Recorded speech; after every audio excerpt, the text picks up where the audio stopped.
Estamos en el Salmo 27, comencé la semana pasada. Ustedes saben que nuestra costumbre, por una acá iglesia, es tomar la palabra del Señor, no de manera antojadiza, aunque por supuesto nosotros creemos en la inspiración a la hora de la exposición bíblica, pero no creemos en la improvisación, ¿cierto? Entonces, es nuestra costumbre, por lo menos la costumbre pastoral de los bautistas, es dejar que el Señor nos inspire y sabemos que toda la palabra es tan rica, es tan amplia, no alcanza a decirse todo en una predicación, en un sermón. Eso sería una gran vanidad, una gran pretensión. Así que como la palabra es amplia, normalmente nos requiere más de una exposición para poder rescatar el máximo de instrucción, de enseñanza y de doctrina que tiene cada pasaje, como se nos exhortaba durante la dirección de culto del Alfaro. ¿Se acuerdan que cuando llegó era el Alfaro? Bueno, ahora es el hermano Javier. Amén. Bien. El Salmo 27 entonces vamos a repasar y con la ayuda del Señor insistir en encontrar más doctrina, más enseñanza, más aplicación práctica de la palabra del Señor a nuestras vidas, porque ese es el gran valor que tiene venir a la casa del Señor, cuando la exposición de la palabra nos permite encontrar la aplicación práctica de ella a nuestra vida. Así que el Salmo 27 decía para nosotros, tradicionalmente lo leemos en la versión Reina Valera y nos apoyamos en las explicaciones que nos da la versión NBI. Jehová es mi luz y mi salvación. ¿De quién temeré? Jehová es la fortaleza de mi vida. ¿De quién he de atemorizarme? Cuando se juntaron contra mí los malignos, mis angustiadores, mis enemigos, para comer mis carnes, ellos tropezaron y cayeron. Aunque un ejército acampe contra mí, no temerá mi corazón. Aunque contra mí se levante guerra, yo estaré confiado. Una cosa he demandado a Jehová, esta buscaré, que esté yo en la casa de Jehová todos los días de mi vida, para contemplar la hermosura de Jehová y para inquirir en su templo. Porque él me esconderá en su tabernáculo en el día del mal. Me ocultará en lo reservado de su morada.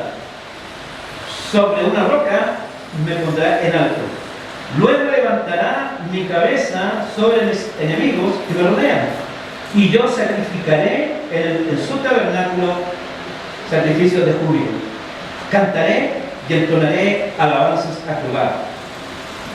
Oye, oh Jehová, mi voz con que a ti clamo. Ten misericordia de mí y respóndeme. Mi corazón ha dicho de ti, buscar mi rostro. Tu rostro buscaré, oh Jehová. No escondas tu rostro de mí. No apartes con ira a tu siervo. Mi ayuda ha sido. No me dejes ni me desampares, Dios de mi salvación. Aunque mi padre y mi madre me abandonaran, con todo, Jehová el Señor me recogerá. Enséñame, oh Jehová, tu camino y guíame por senda de rectitud a causa de mis enemigos. No me entregues a la voluntad de mis enemigos, porque se han levantado contra mí testigos falsos y los que respiran crueldad. Hubiera yo desmayado si no creyese que veré la bondad de Jehová en la tierra de los vivientes. Aguarda, Jehová, esfuérzate y aliéntese tu corazón, sí, espera a Jehová. Allá el Señor bendición a su palabra en nuestras vidas. Como reitero una y otra vez, me encanta esa frase porque de verdad encierra toda mi aspiración, que el Señor realmente haga que su palabra sea una bendición en nuestra vida. Les adelantaba la semana pasada que este salmo está en el contexto de una gran declaración de fe, de confianza, de esperanza, de seguridad en el Señor, escrito este salmo por el rey David, quien miraba desde la posición de ungido con la responsabilidad de guiar a una nación. Los reyes de Israel sin duda tenían sobre sus hombros el gran peso, la gran responsabilidad de que, teniendo que asumir el compromiso político de guiar a su nación, también ellos eran responsables de guiar y orientar también al pueblo en temas espirituales. En la monarquía teocrática de Israel, el rey era,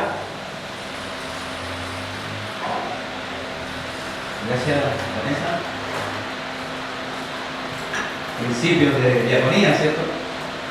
Y el rey tenía esa responsabilidad de guiar los destinos políticos, pero también tenía la responsabilidad de ser un guía espiritual.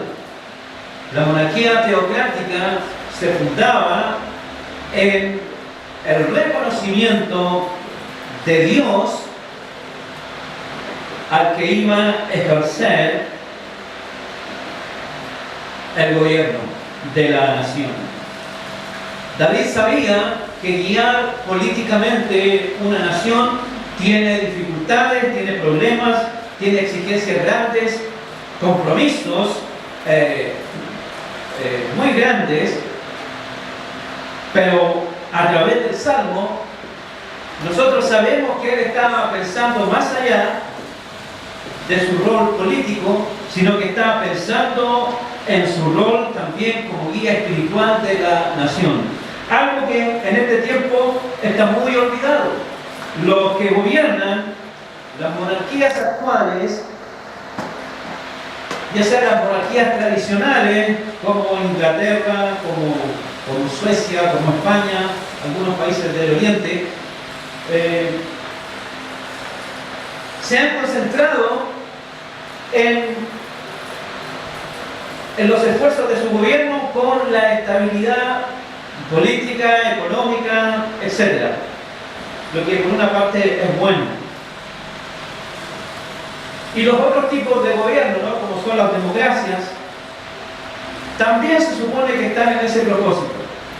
Pero obviamente han desperdiciado la oportunidad de guiar también a sus naciones desde la naturaleza espiritual. Nosotros tenemos este ejemplo y lo traspasamos a la iglesia y a la vida de la familia, y los que tienen el rol de gobernar, que de ninguna manera significa mandar, sino que gobernar es ordenar, organizar, estructurar, eso es según la palabra de Dios, gobernar. Por lo tanto, en nuestro contexto bíblico no hay posibilidad ni de machismo ni de feminismo. Eso lo vamos a tratar más adelante. Pero gobernar es eso, es una habilidad, es un arte de poner las cosas en el orden correcto. David tenía el consejo de Dios para lograr ese buen propósito. Nosotros en nuestra vida, en las muchas facetas que nos toca cumplir, porque cada persona es hombre, es mujer, y en su género tienen una serie de responsabilidades y aptitudes que le han sido otorgadas para desarrollar. Pero cada uno es muchas cosas. Un hombre debería ser hombre, en primer lugar. Puede ser padre, esposo, trabajador, etcétera, etcétera. Muchas facetas que cumplir. Pero para todas, hermanos, nosotros tenemos suficiente instrucción. Lo primero que decía David, y es donde quiero insistir con gran énfasis, es que cuando él está frente a esta situación, midiendo la responsabilidad, el desafío, las posibilidades, también las amenazas. Un ejercicio de la empresa moderna es que hay que medir las fortalezas, las oportunidades, las debilidades y las amenazas de un proyecto. Eso ya estaba en la Biblia, ya lo había hecho Nehemías, antes que los capos de Chicago había ideado este sistema de orden empresarial. El profeta Nehemías ya lo hizo en la Biblia, y en este salmo también encontramos mucho de ese orden a la hora de asumir desafíos personales, desafíos espirituales, desafíos laborales, económicos, como adelanté la semana pasada. Pero me interesa profundizar de manera muy especial que David, al enfrentar esta situación y ponerse en la línea de la grada, dice: Jehová es mi luz y mi salvación. ¿De quién temeré? Él hace una pregunta a sí mismo. Si en realidad yo tengo a mi favor, si yo tengo de mi parte, si está en la cancha del lado de mi equipo. En estos tiempos, en el lenguaje político, cuando se habla de la inmensa situaciones, la inmensidad de situaciones donde hay desequilibrio, donde hay injusticia, etc., a nivel político se habla mucho de esto de emparejar la cancha. Pero hermanos, para nosotros, mejor que emparejar la cancha es que tenemos en nuestro lado de la cancha un jugador extraordinario.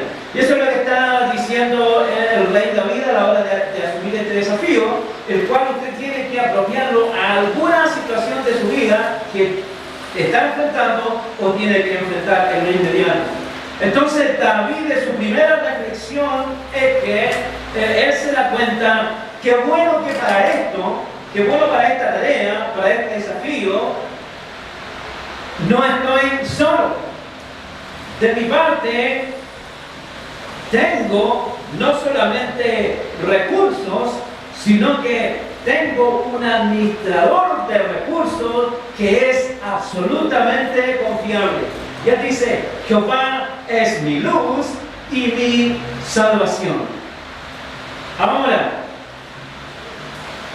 uno de los problemas que tenemos habitualmente a la hora de la interpretación bíblica es que nos cuesta desprendernos de lo que en teología se usa decir la exageración mística. Es decir,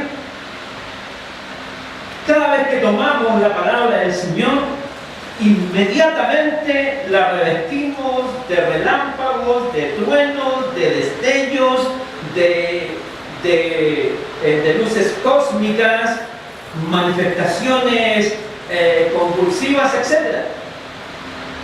Pero si nosotros somos capaces de desprendernos un poquito de esa exageración mística, la palabra del Señor, para que sea eficaz, debemos aprender la enseñanza y su aplicación práctica. La palabra de Dios no es solo retórica, no es solo un buen discurso, sino que es una enseñanza, es un consejo perfectamente aplicable a nuestra vida y a toda nuestra vida, a todas las áreas, a todas las facetas, a todos los roles que a nosotros se nos ha asignado en nuestra vida. Para toda área de nuestra existencia a la cual nosotros tenemos que administrar, la palabra de Dios tiene un consejo práctico y, lo que es mejor, un consejo eficaz. Por eso es que David podía plantarse en esta línea de la grada y decir: Jehová es mi luz y mi salvación. ¿De quién temeré? Es decir, ¿qué enemigo tan fuerte comparado con el que guarda mi espalda, ¿cierto? Yo puedo temer. ¿Qué desafío habrá tan grande que el Dios que me respalda no sea capaz de vencer? En realidad, la expresión de David es un gran acto de confianza, tranquilidad, seguridad y fe, porque él descansa en las promesas de uno que cumple. Y Dios cumple a los que a Él le cumplen. Esta frase, hermano, debería estar con grandes letras, bronce fundido, en las paredes de nuestra, o en los dinteles de nuestra casa, cuando expone con tanta fuerza: Jehová es mi luz y mi salvación. Pero ¿cómo nosotros podemos entender estos conceptos? Algo les adelanté la semana pasada, pero a veces necesitamos un poquito más de argumento para encontrar su aplicación real. Luz y salvación. Eso es Dios para nosotros. Pero toda la Escritura, de principio a fin, tiene que saber usted que este libro no es solo una hojita, sino porque cada versículo se va en el sentido interpretativo, se va descomponiendo para nuestra comprensión a través de toda la palabra, porque toda la palabra es inspirada por Dios. Si nos concentramos en primer lugar en las confianzas que despertaban en David los consejos del Señor, ¿qué eran y cómo define para nosotros la Biblia este concepto de luz? No está hablando ni de la luz solar, ni de las estrellas, ni siquiera de la luz áurea que algunos dicen tener. Una vez una amiga bruja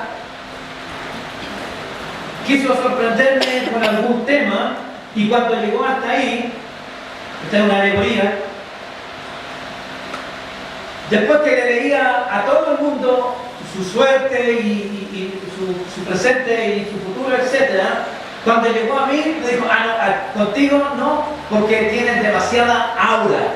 Según ella, mi luz era más luz que la de ella, pero en realidad no era otra cosa que un artilugio satánico, ¿cierto?, para, a través de la adulación, tratar de alguna manera de desviar la atención.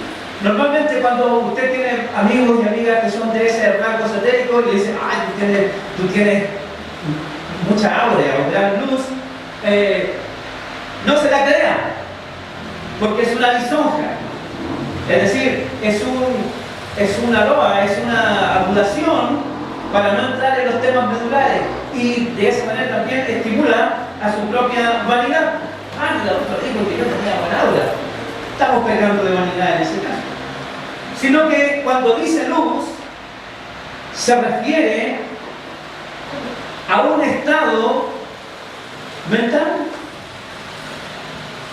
Él, al momento de asumir, si algo necesitaba, no eran rayos, truenos ni relámpagos, sino que necesitaba algo que es primordial para que nos vaya bien: observar, medir, decidir y aplicar conclusiones con inteligencia. En primer lugar, cuando David dice que Jehová es mi luz, él está hablando de inteligencia, de claridad, de sobriedad, porque toda la palabra a nosotros nos permite entrar en la mente de Dios y descubrir cómo Él piensa, cómo Él opera, cómo Él actúa en tal o cual situación. Y eso es lo que ha hecho el Espíritu Santo con nosotros. Cuando nosotros estamos sumergidos en la palabra del Señor, permanentemente en contacto con Él a través de la oración. Cumplimos congregándonos como es su mandato. Estamos en la plenitud de la voluntad de Dios. Entonces, ¿qué es lo que sucede ahí? Él nos empieza a transmitir cómo piensa, cómo decide, cuál es su carácter, de qué manera Él toma este o cual asunto. Y la vida empieza a descubrir de que Dios, al permitirle acceder a la cátedra, al trono del rey, le está demostrando confianza y le está diciendo que esa confianza es manifestada a través de dones, habilidades, talentos, pero también Dios le transmite de sí mismo su pensamiento, su forma de ver las cosas, su perspectiva, para que cuando Él tenga que tomar decisiones difíciles, no solamente lo haga desde su propio criterio, sino que uno superior le ayude, le ordene a tomar siempre la mejor decisión. La semana pasada yo le refería que en el Congreso del Futuro se habló de un tema muy importante que se llamaba gracia y resiliencia. No sé si todos habrán visto algo de eso, pero la exponente, que era una mujer inglesa, decía: hoy es época para que tú confíes en tu intuición, como si la intuición humana hubiese demostrado a través de la historia gran efectividad a la hora de las grandes decisiones que afectan al hombre en su vida personal, en su vida familiar y también en su vida social. La intuición ha llevado a los grandes desastres de la historia humana. Por eso es que David, sabiendo que no puede confiar al 100% en su intuición, descubre que Dios es la fuente de toda la inteligencia, de toda la sabiduría, de toda la sobriedad, de todo el equilibrio que Él necesita para hacer que en Él se cumpla lo que el Señor se ha propuesto. Nosotros, cuando miramos la Escritura, en el mismo libro de los Salmos, en el capítulo 19, hay un elogio a las virtudes de la palabra de Dios, también Salmo de David, de cómo si nosotros aprendemos a aplicar de manera correcta, formal, permanente la palabra de Dios en nuestras vidas, ella se vuelve luz. Por eso quiero llevarle a este siguiente pensamiento del rey David, cuando él define: Dios es mi luz. Debemos entender: Dios me provee de la iluminación, no mística, sino que de la iluminación espiritual, la iluminación intelectual, la iluminación emocional, para que yo, respecto de mi vida, que tiene efectos en mí, pero también a los que estén a mi alrededor, sean siempre resoluciones, decisiones que traigan bienestar. A través de la palabra de Dios, nosotros vamos a descubrir cómo el Señor nos bendice con esa iluminación para que nuestras vidas tengan el propósito que Él se ha propuesto. Así que el Salmo 19, desde el versículo 7 al 9 dice: la ley de Jehová es perfecta, que convierte el alma. El testimonio de Jehová es fiel, hace sabio al sencillo. Oculto al ignorante, deberíamos entender. Los mandamientos de Jehová son rectos, que alegran el corazón. El precepto de Jehová es puro, que alumbra los ojos. El temor de Jehová es limpio, que permanece para siempre. Los juicios de Jehová son verdad, todos justos. Deseables son más que el oro y más que mucho oro afinado, y dulces más que la miel y que la que destila del panal. Tu siervo es además amonestado con ellos, en guardarlos hay grande galardón. Añada el Señor bendición a su palabra. Segunda vez, Daniel. Entonces, en este párrafo David dice, esta es la luz que necesitan nuestros ojos para tener una buena vida, para hacer una buena vida para nosotros y para los que están alrededor. Jehová es mi luz y mi salvación. Y vamos a hacer una pequeña exégesis de estos versículos, pero hay algo importante. ¿Dónde se dan las grandes batallas del ser humano? Las grandes batallas del ser humano son todas en la mente. El corazón en realidad es un símbolo. El corazón es una bomba neumática que pone en movimiento la sangre. Es un trabajo mecánico el que hace el corazón. Llevar la sangre a través de lo que se denomina el torrente y mantenerla en movimiento. Como cuando uno está vaciando una piscina, pone la boca, por un lado sale el agua sucia, pasa por el filtro y sale levemente purificada por la otra salida. Eso hace el corazón con la sangre. No tiene en realidad ningún efecto en la inteligencia, en la emoción. Es un símbolo. En la antigüedad pensaban que todo estaba en el corazón. La inteligencia, las emociones, los sentimientos, las pasiones. Era una figura.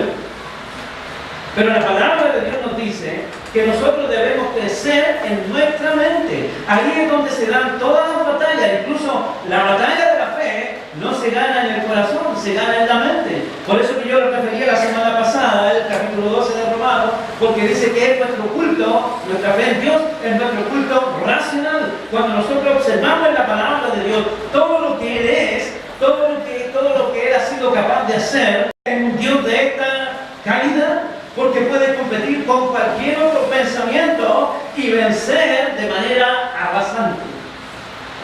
Todo el pensamiento que tiene la Escritura no encuentra en otro libro humano un suficiente y digno contendor. La palabra del Señor es sabiduría e inteligencia, en dominio de la historia presente, la futura y aún la prehistoria está debidamente contenida y explicada. Cualquier cosa que se diga de la Biblia no es más que una arrogancia. Incluso un señor de apellido Dawkins dice, no se puede ser ateo sin haber conocido la palabra de Dios, la Biblia.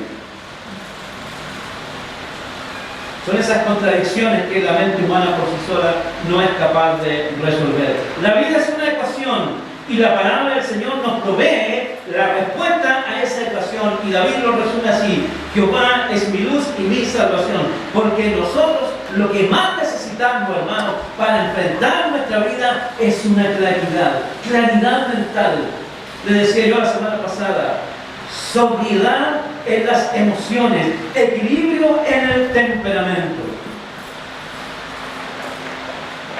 El apóstol Pablo nos manifiesta el resultado del dominio de Dios en nuestra mente y todo lo que desde allí se descompone.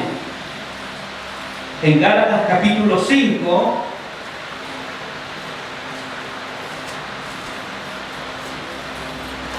dice la Escritura: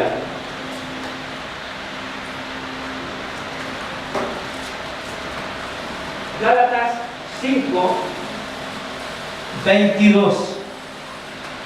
Mas el fruto del Espíritu es amor, gozo, paz, paciencia, benignidad, bondad, fe, mansedumbre, templanza, y contra tales cosas no hay ley. Hermanos, todo lo que describe esta porción del apóstol Pablo aquí a los Gálatas está en el plano de la mente humana. La inteligencia, las emociones, el temperamento, lo que se resume en la personalidad.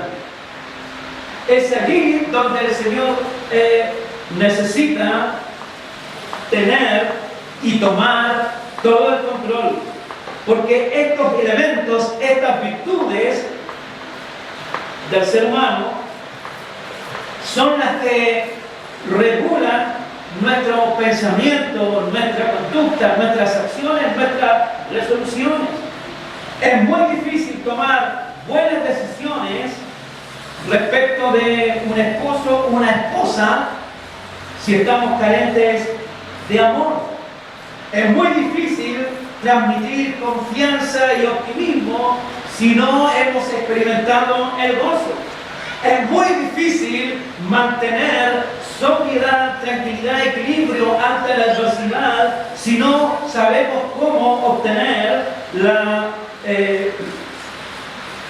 verdadera paz. No es posible conseguir ni un logro en la existencia humana si no aplicamos la paciencia. Viviremos eternamente desconfiando del mundo, exponiéndonos a la depresión, a la angustia, a la crisis de pánico, si no entendemos el valor de la benignidad. Tampoco nosotros seremos capaces de abrir el corazón de manera generosa si no sabemos lo que es la bondad. Sin duda que no hay ninguna posibilidad de creer en tiempos mejores, a pesar de que es el eslogan, si no ha nacido en nosotros una fe firme, verdadera en alguien en quien de verdad se puede confiar. No hay ninguna posibilidad de reponerse y otra vez de la adversidad si no hemos aprendido el valor de la mansedumbre. No sabemos cómo responder de manera inteligente a la acechanza, al peligro, al temor, si no conocemos el valor de la templanza. Tampoco nosotros, hermanos, podremos imponernos en el matrimonio, en la familia, en la iglesia y en la necesidad si no somos capaces de entender que estas son las verdaderas leyes que rigen nuestra conducta en este escenario. Por eso que el apóstol Pablo dice que si en nuestro corazón, es decir, en nuestra mente, estas virtudes son los que abundan, nos haremos bien a nosotros mismos, haremos bien a los que amamos y incluso a nuestros enemigos haremos bien, porque estas virtudes no son naturales al pensamiento humano, sino que son la influencia de Dios, es decir, el pensamiento de Dios en nuestros propios pensamientos. Porque el hombre natural, también nos dice acá Gálatas, esto es lo que permanentemente está pensando. En el versículo 19, y dice, manifiestas son las obras de la carne: adulterio, fornicación, inmundicia, lascivia, idolatría, hechicerías, enemistades, pleitos, celos, iras, contiendas, disensiones, herejías, envidias, homicidios, borracheras, orgías y cosas semejantes a estas. Eso es lo que naturalmente gobierna el pensamiento del ser humano sin Dios. Su naturaleza, como dice Génesis en el capítulo 6, el pensamiento de los hombres era de continuo el mal. Porque naturalmente, mientras no intervenga el Señor en nuestros pensamientos, todos nuestros pensamientos serán por lo menos derrotistas, frustrados, fatalistas, pesimistas. David dice, la tarea que tengo que enfrentar es grande, es difícil, pero Él da gloria a Dios, porque dice, Jehová es mi luz, Él es el que me provee de la inteligencia, de la sabiduría, del equilibrio, la inteligencia intelectual, la emocional, modela mi carácter para que efectivamente lo que yo emprenda me vaya bien. Gloria a Dios por eso. Todo el consejo de Dios hace que nos vaya bien. Hay una palabra que está en el libro de Números, capítulo 12. No hay quien conozca más la psicología del hombre que el Señor. Pero Él dice,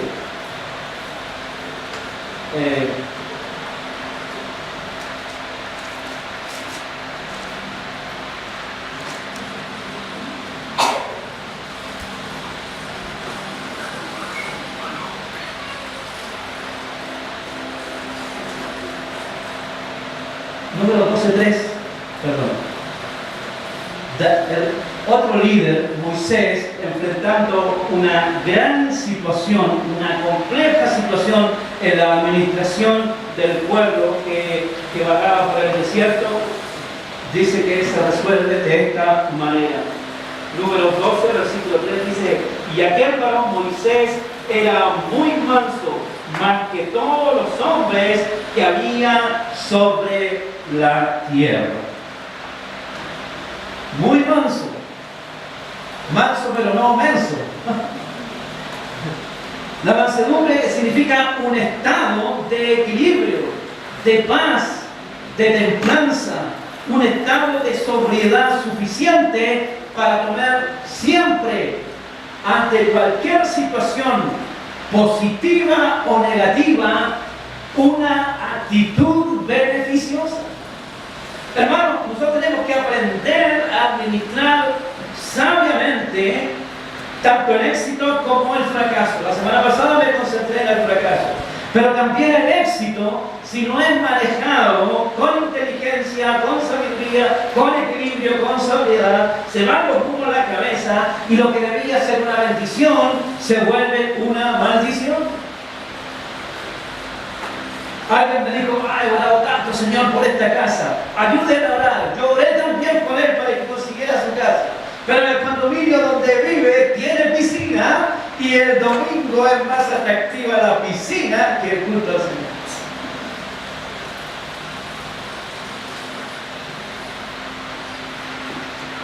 Así es.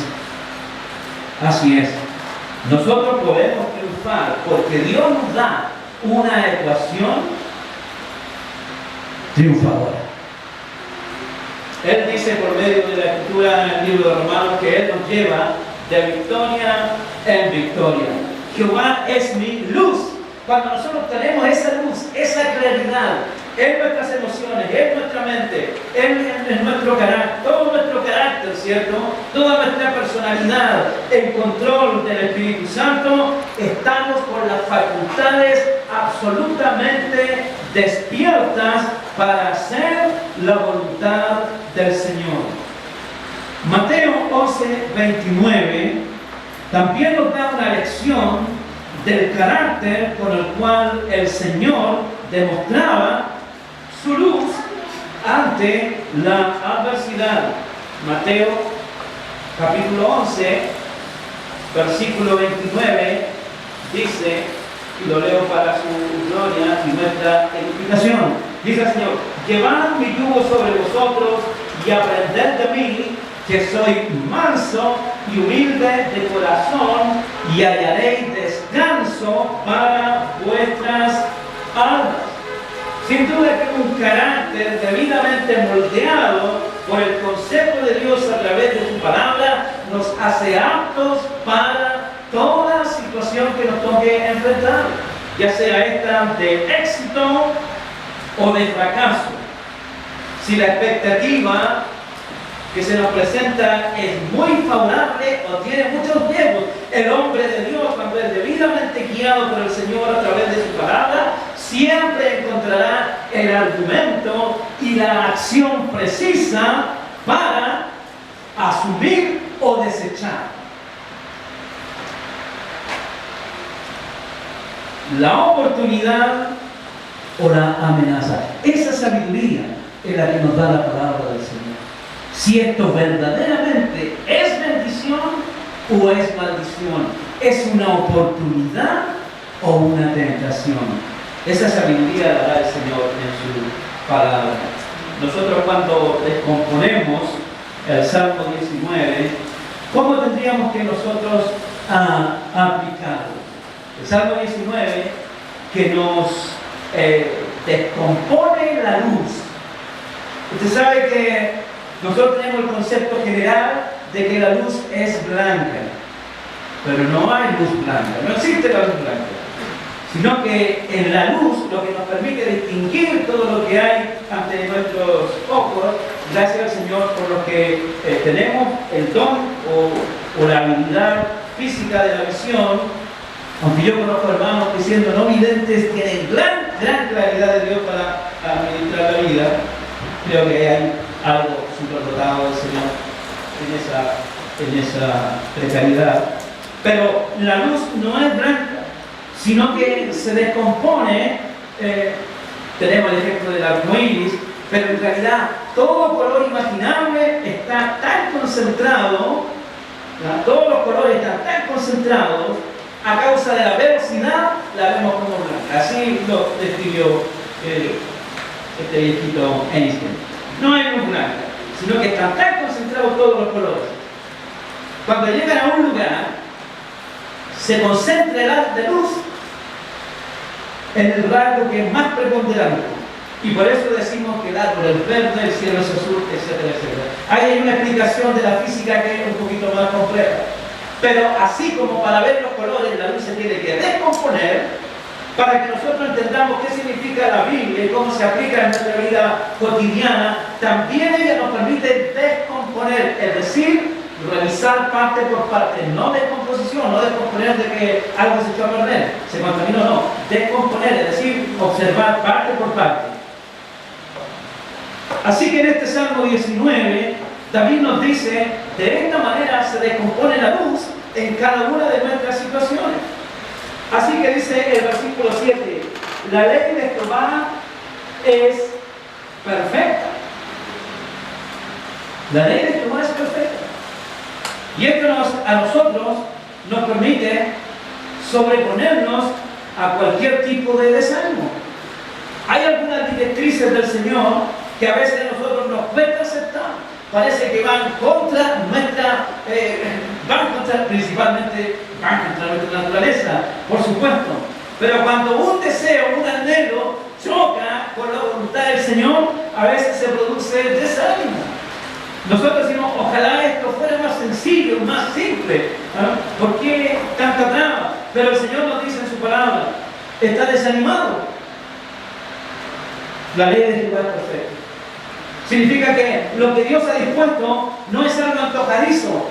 Dios se ha tomado la eternidad para definir su plan para nosotros. Esto no se le ocurrió al Señor ayer. Antes de la fundación del mundo, lo que leíamos en el devocional con Javier, antes de la fundación del mundo, ya el Señor tenía delineado cómo el hombre puede llegar a tener la mejor de las vidas.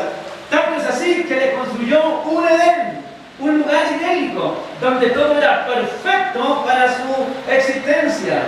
Yo le decía a la hermana en la mañana del estudio bíblico, el Edén era como tener el aire acondicionado a 22 grados todo el año. Con solo con lluvia, siempre la temperatura perfecta. Bendito sea el Señor. Entonces, cuando viene alguna situación, hermano, en la cual el desánimo nos golpea, porque quisiéramos que fuera más fácil, el Señor nos dice, la ley de Jehová es perfecta. Lo que está escrito tiene todo el resto del libro para comprobar que este ejercicio y que este camino es el que verdaderamente va a proveer el provecho que tú anhelas. La ley de Jehová es perfecta. En la parte B del versículo 7 dice, el testimonio de Jehová es fiel. Es fiel. Ahí hay algo hermoso, el testimonio de Jehová es fiel.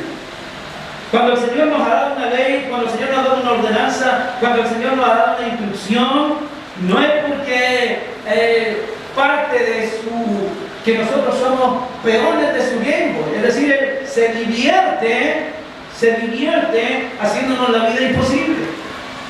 No es así. Esta ley perfecta tiene el objetivo de que Él es fiel. Él quiere para nosotros lo mejor. Sabe que la espontaneidad humana no ha hecho otra cosa que traer tragedia, violencia y muerte en el plano macro y en el plano también micropersonal. Macro personal toda la sociedad, micropersonal cada uno. Cada uno en sí mismo es prácticamente un universo. Pero la Escritura nos dice, Él es fiel. Confiemos en la ley de Jehová porque es perfecta, está pensada, diseñada. Dios ha invertido una eternidad en su plan a favor nuestro. Y gloria a Dios por eso. Así le importamos. De esa naturaleza, de esa calidad le importamos. Al diseñar una salvación tan segura, tan grande y eterna. Pero dice, confía en esta ley. Confiar en la ley del Señor, hermanos, nos anima. Qué bueno que esto está normado por la voluntad de Dios. Continúa diciendo aquí el versículo, ¿cierto? Usted va conmigo ahí en la lectura. El testimonio de Jehová es fiel. Es decir, Dios cuando ha diseñado algo no va a ir cambiando de parecer como habitualmente nosotros. Nosotros tomamos decisiones y si hemos firmado un contrato, y si firmamos un arriendo, y si firmamos en una universidad, en un instituto, o aceptamos un contrato, a veces nos vamos en la micro, habrá estado bien, me arrepiento, ¿cómo ya? Pero el Señor dice, Él es fiel. Cuando nosotros aprendemos a tomar decisiones basadas en su palabra, podemos confiar. El resultado será óptimo para nuestra o según nuestra necesidad. Por eso que David decía, Jehová es mi luz y mi salvación, porque si la embargo haciendo su voluntad, Él me garantiza intervención para corregir. En cierto modo eso es lo que está diciendo, Jehová es mi luz y mi salvación. No es que el Señor se vaya a equivocar, pero como nosotros de repente, que siempre queremos los resultados demasiado inmediatos, las cosas no están funcionando como esperábamos, el Señor dice que Él siempre tiene el recurso suficiente para darnos según nuestra necesidad. Bendito sea el Señor. Nosotros conversamos mucho con mi señora y estamos muy felices con nuestro matrimonio. De verdad, tenemos 4 hijos. Uno de ellos es el favorito, por supuesto. Pero a veces nosotros decimos, Dios nos ha bendecido, sí, pero la embarramos. La embarramos porque tenía 15 y yo 21. Pero sí me regaló mucho de su juventud. En cierto modo le embarramos. ¿El Señor ha sido bueno con nosotros? Sí. Pero no nos casamos apurados, en primer lugar. Pero a lo mejor el Señor quería que hiciéramos algunas otras cositas con nuestra juventud e igual darnos un buen matrimonio. ¿Entendió? Así que continúa diciendo la Escritura en el versículo 8.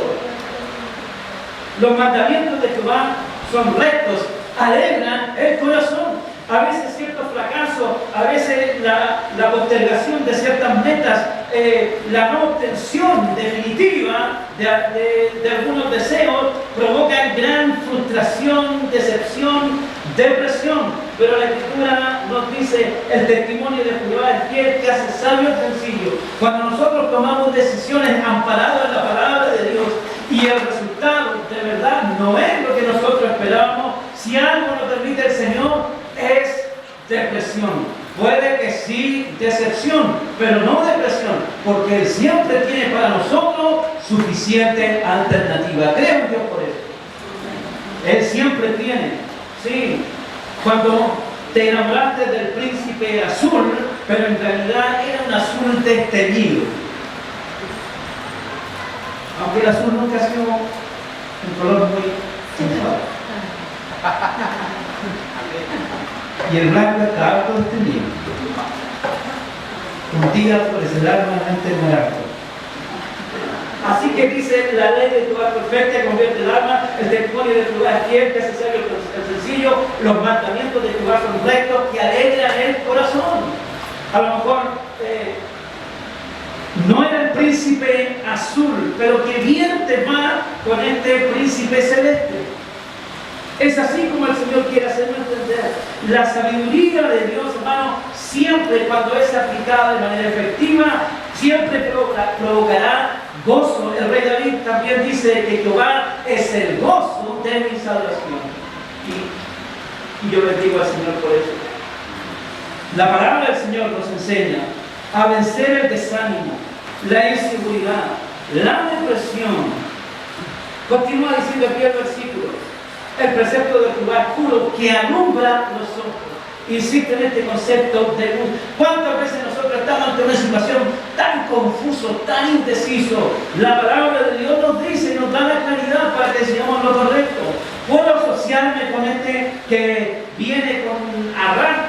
matrimonial, de estafa, de aprovechamiento, de flojera, etcétera, etcétera, el sentido común, pero sobre todo la palabra de Dios me dice, ese no es un socio confiable. Un hombre o una mujer que viene de múltiples relaciones, ¿será realmente confiable? Yo le aconsejaría, como dice el apóstol Pablo, que ese cómo está.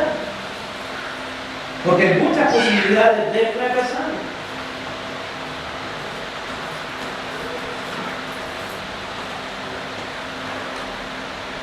Por eso la Escritura dice, el precepto de Jehová es puro, que alumbra los ojos. Él no llega a decir, no os unáis en yugo desigual, en lo emocional, en lo sentimental, en lo matrimonial, pero también en lo laboral, también en lo político, también en lo moral. Sabemos que ese yugo inevitablemente corre mucho peligro. Por lo tanto, la palabra, cuando estamos confusos, se vuelve realmente un colirio, ¿cierto? Que limpia nuestros ojos y nos permite ver con claridad. Dios, a través de su palabra, siempre abre los escenarios, no los cierra. Porque cuando estamos o enamorados o demasiado afanados en alguna cosa, siempre vemos lo que queremos ver. Por eso que en el hipódromo, y mi nieto sacó una fotografía de carrera, salía lindo mi nieto, más lindo que el caballo. Pero le ponen esta orejera para que el caballo corra nomás y no mire hacia los lados. Y a veces cuando nosotros estamos así, pensamos que hay una meta, pero no vemos todos los problemas que vienen alrededor. Pero el Señor nos quita por medio de su palabra esas, no creo que señal que nos quiera, pero que impide que veamos el escenario completo. Por eso que la Escritura dice, alumbra los ojos, disipa el consejo de Dios toda duda. Cada vez que el Señor permite que en nosotros haya algo de confusión, algo de duda, es para invitarnos a meditarlo, a pensarlo mejor. Por último dice el versículo 9, el temor de Jehová es limpio, es decir, la reverencia al Señor purifica permanente nuestra alma. No podemos esperar que Dios haga algo bueno si nosotros estamos conscientemente actuando en contra de su voluntad. El perfecto amor echa fuera el temor. Filipenses 2:12 dice, ocupaos en vuestra salvación con temor y temblor, es decir, con reverencia. Eso es lo que significa temor, con reverencia. Una persona, si lamentablemente tuviera un hijo que vive de lanzazos, Dios le escucharía la oración si una madre o un padre dijera, Señor, yo te ruego que mi hijo corra más rápido que los carabineros. El Señor no va a escuchar esa oración. No va a escuchar. Y eso es lo que a veces nosotros le proponemos al Señor, que bendiga una condición de pecado. No lo puede hacer. Señor, yo tengo arreglada la balanza en mi trabajo, pero permite que no me pillen. Dios no va a escuchar esa oración. Estoy quitando los impuestos de mi declaración, Señor, que no me pillen. Lamentablemente, en una situación así, lo único que te dice, Señor, que tu misericordia. Si que hizo algo malo. Porque el Señor dice que si confesamos nuestros pecados, le fiel y justo, porque su sangre nos limpia de todo pecado. Pero normalmente en esas circunstancias el Señor dice, bueno, te ayudo, te bendigo, pero vete y no peques más. Entonces, el versículo 9 dice, el temor de Jehová es limpio. Si nosotros estamos permanentemente presentando al Señor una vida limpia, conforme a su voluntad, dice aquí la Escritura que permanece para siempre. Lo que Él ha prometido, Él lo hará. Lo cumplirá. No se pone paño nuevo en remiendo viejo. Hay que entender eso que dijo el Señor. No va el Señor bendecir, ¿cierto? No nos va a sentar a la mesa si no estamos debidamente limpios. Así que el versículo 9 dice, el temor de Jehová es limpio, que permanece para siempre. Y lo último, los juicios de Jehová son verdad, todos justos. Lo único que nosotros puede perjudicarnos delante de Dios es que nos apartemos de su mandamiento. Yo tengo que, como pastor, transmitirle muy responsable. No puede esperar la bendición de Dios si insiste en la desobediencia.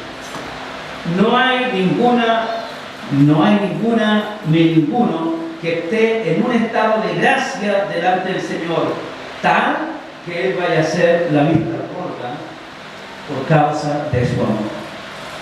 Él es justo. Quiero terminar con el versículo 11, porque es un gran corolario, porque dice que cuando nosotros recibimos esta luz, el versículo 11 dice, tu siervo es además amonestado por ellos.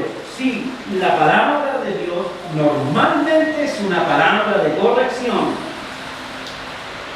pero dice, pero en guardarlos hay grande galardón. Es decir, Dios nos pide que hagamos lo que por naturaleza debemos hacer, pero aún así Él nos premia.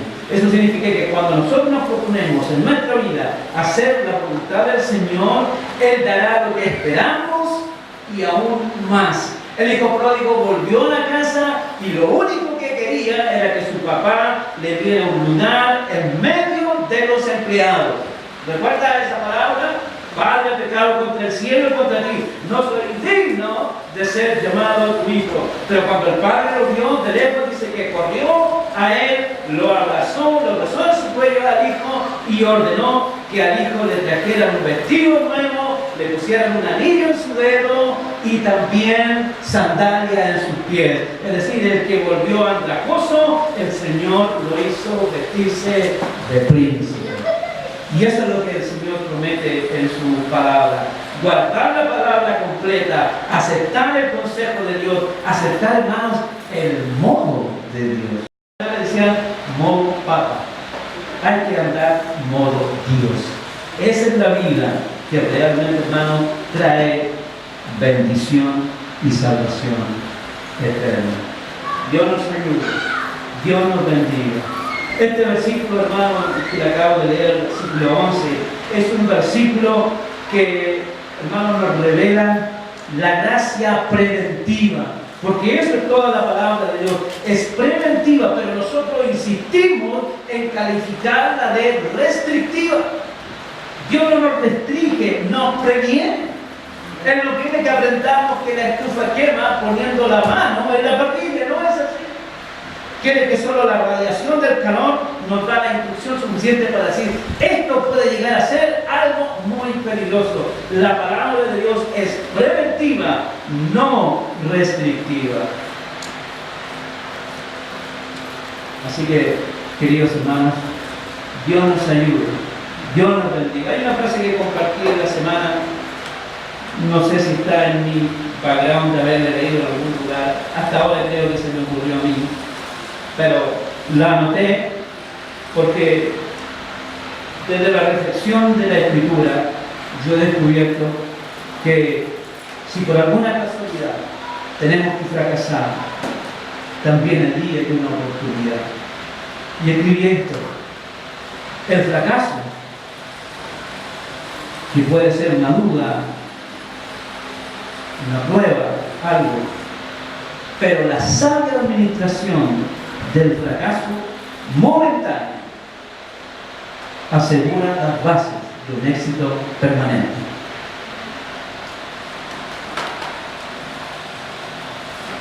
Está como para ganar descansadores, no más que salgan ese consejo. Pero hermano, sí, Dios a veces, de cierto modo, permite que algunos eventos no acontezcan porque no hemos querido aceptar su consejo preventivo. Hemos insistido en calificarlo de restrictivos y después enfrentar el consejo punitivo. Dios nos quiere evitar eso. Amén. Por eso que David decía así: qué difícil lo que se viene, pero Jehová es mi luz y mi salvación. Toda la provisión que necesito para cumplir bien mi propósito, Él ya lo hizo para mí en su palabra. Queridos hermanos, mi deseo es que el Señor les bendiga. Pónganse en pie para orar.